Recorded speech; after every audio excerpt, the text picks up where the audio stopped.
Have you ever stared at the ceiling in the middle of the night, feeling like the world is fast asleep except for you? And in that quiet, lonely hour, have you ever thought, maybe just one pill would help? If you've ever reached for a sleeping pill out of pure exhaustion, frustration, or fear that your body is forgetting how to rest, you are not alone. And you are not weak. But before you open that bottle tonight, I'd like to gently invite you to pause. Not because sleep doesn't matter. It matters more than ever. But because the path to true rest might not be hidden inside a pill. It may lie in understanding your body better, especially at this stage of life. Today, we're going to talk about why sleeping pills, while tempting, might not be the solution many women over 60 hope they are. And more importantly, we'll walk through the hidden risks, real stories from women like you, and safer ways to help your body find the peace it needs to truly rest. Let's begin by looking at why sleeping pills often become the go-to choice, and what we might be overlooking in the process. As we age, our relationship with sleep changes. It becomes lighter, more fragmented. We wake up more easily, and sometimes stay awake longer. Hormonal shifts, chronic pain, anxiety, even loneliness, these things don't just live in our minds. They echo in our bodies when the lights go out. And when night after night feels restless, it's easy to start fearing bedtime itself. This is when many women turn to what feels like the only reliable escape, a sleeping pill. But here's the truth that often goes unspoken. What seems like a gentle aid to sleep may actually be interfering with the very thing we're trying to restore. Let's talk about the first concern, the way sleeping pills affect our brains and our balance. You see, most sleeping pills, whether they're prescribed medications like benzodiazepines or over-the-counter antihistamines, don't create natural sleep. They sedate. That means they don't help you enter the deep, restorative stages of sleep your brain and body crave. Instead, they simply knock you out. You may be unconscious, but your brain isn't getting the repair time it really needs. And there's something else. Sedation affects how your brain communicates with your muscles. It dulls your coordination. For a younger person, this might mean a bit of grogginess the next day. But for someone in their 60s or 70s, it can mean a serious fall. One woman shared that after a week of taking a commonly prescribed sleep aid, she began to notice she was bumping into furniture. She assumed she was just tired. But then she tripped on the stairs one morning, landing in the hospital with a fractured wrist. Her doctor gently told her that the sleep medication likely played a role, not just in her fatigue, but in her slowed reaction time and loss of balance. This isn't rare. In fact, the risk of falls and fractures increases significantly in older adults who regularly take sedatives at night. And when you live alone, the consequences can be even more dangerous. So what's the alternative? Instead of sedation, your body needs rhythm. And one of the most powerful tools you can use is a consistent bedtime and wake-up routine. It sounds simple, but the science behind it is strong. When your body knows what to expect, your internal clock starts working with you instead of against you. Even if sleep doesn't come immediately, staying consistent helps retrain your natural rhythms over time. Let's move to the second concern, memory and brain fog. Many women report that after using sleeping pills for a few weeks or months, they begin to feel mentally off. Words don't come as easily. They feel foggy during the day. Some even fear they might be developing early signs of dementia. One woman, in her late 60s, began taking a sleeping pill during a period of intense grief after her husband passed away. At first, it helped her get through the night. But after several months, she realized she was struggling to remember conversations, losing track of appointments, and even forgetting simple tasks like turning off the stove. She was terrified. When she spoke with a geriatric specialist, she learned that the medication she was taking, while helpful in the short term, was known to interfere with memory formation and attention, especially in older adults. This is because the parts of the brain responsible for memory, the hippocampus and the prefrontal cortex, are sensitive to sedatives.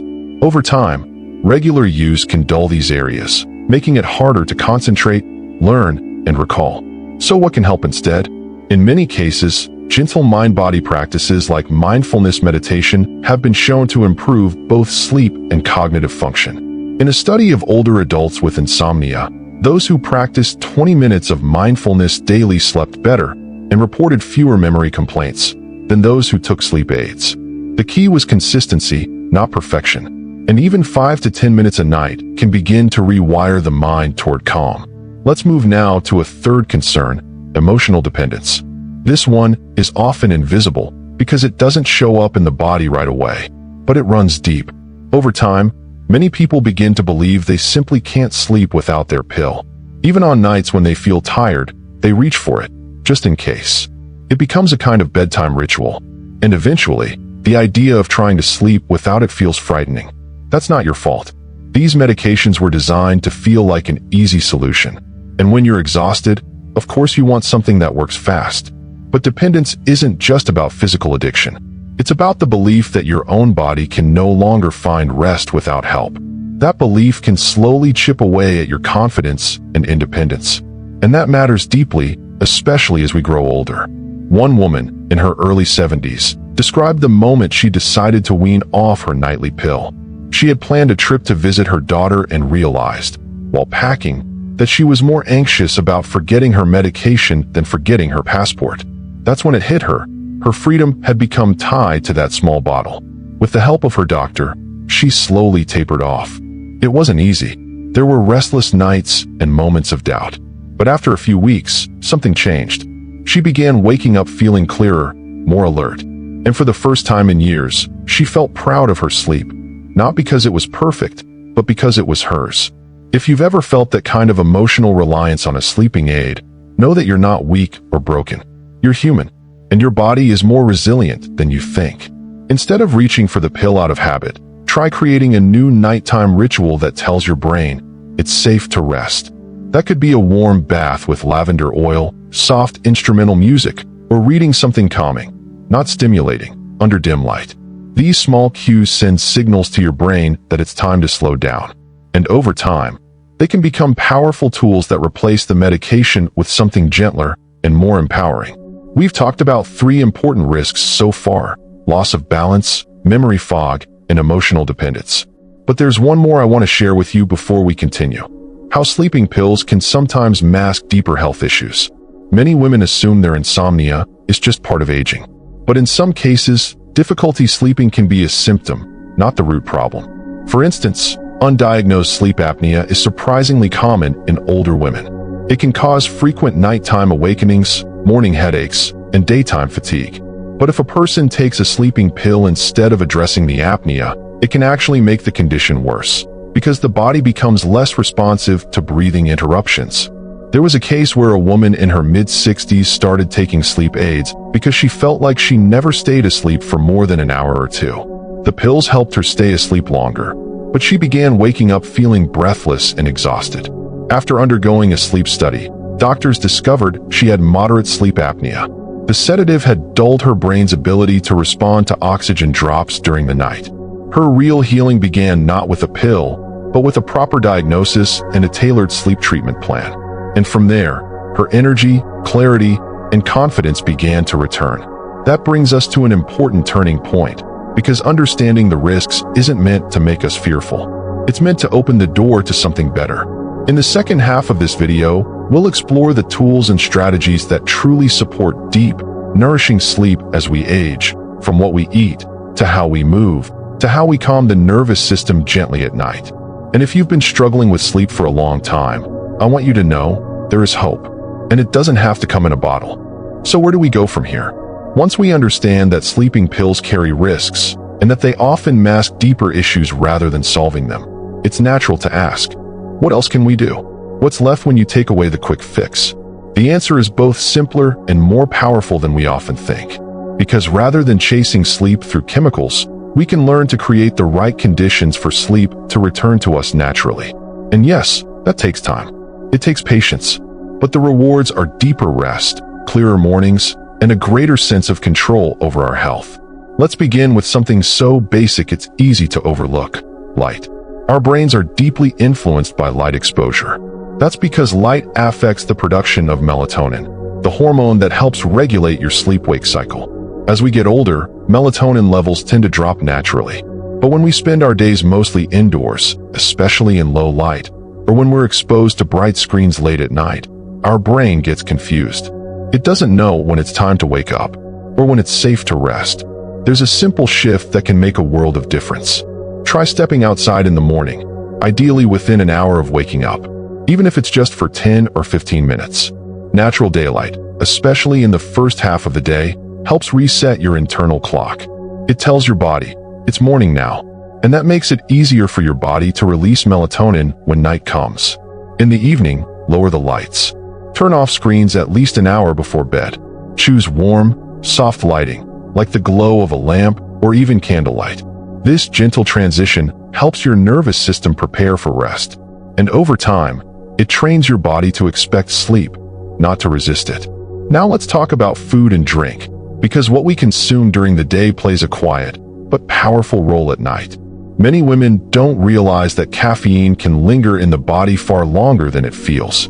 Even if your last cup of coffee was at noon, a sensitive system might still have traces of caffeine interfering with sleep 10 hours later. The same goes for certain teas, colas, and even chocolate. And alcohol, though it might make you feel sleepy at first, often leads to disrupted sleep later in the night. It can suppress REM sleep, increase nighttime awakenings, and worsen breathing problems like snoring or apnea. If sleep has been fragile for you, consider experimenting with cutting out caffeine entirely for a few weeks. Replace that afternoon coffee with herbal tea, something calming like chamomile, lemon balm, or passion flower. Many women find they sleep more soundly just by making this change. Now, what about the role of movement? It may seem unrelated, but regular physical activity is one of the most consistently proven ways to improve sleep, especially for older adults. It doesn't have to mean vigorous exercise or long gym sessions. In fact, gentle movement often works best. A daily walk, light gardening, tai chi, water aerobics, anything that gets your body moving and your circulation flowing. These activities help regulate your circadian rhythm, reduce anxiety, and make your body more ready for rest when evening comes. But here's a helpful tip. Try not to exercise too close to bedtime. For most people, the best time for movement is earlier in the day, morning or early afternoon, so your body has time to wind down naturally. Let's turn now to something quieter, but just as powerful, calming the nervous system. So many women carry stress in their bodies without realizing it. Tension in the jaw, shallow breathing, a racing heart when the lights go out. Even if your mind feels calm, your body might still be holding on to worry or overstimulation from the day. This is where calming rituals can become a healing part of your sleep journey. And no, they don't have to be complicated.